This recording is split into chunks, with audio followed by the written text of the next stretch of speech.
celebrate the accomplishments of 60 years in this wonderful program. Families, MCPS alumni, and community leaders came together at the Smith Center in Rockville to celebrate the 60th anniversary of outdoor environmental education in Montgomery County Public Schools.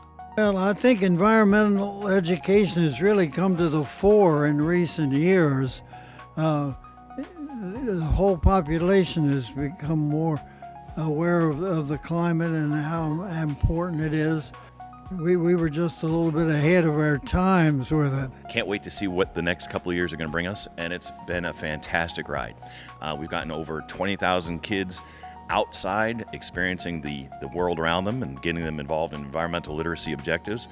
So the impact this has on students is life-changing for a lot of them. We are truly blessed in Montgomery County. We have a very supportive community. We have excited, committed kids who are out there making a change. I just love being outside, and so learning about that and putting that into action is really important, and it shows how great this program is.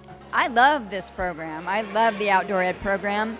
I'm thrilled that we're here, and I would love to see us really almost expand the connection of this experience students have to their wider educational experience in MCPS. MCPS students from the class of 1963 were also part of the celebration, which included informational exhibits and opportunities to explore a variety of activities. The students come here and they get an experience where they can learn about nature and learn what they can do as individuals themselves to help change and improve our environment, but then they also learn advocacy skills. We want to hold the county accountable for the climate goals that they set out so we can become a carbon neutral county.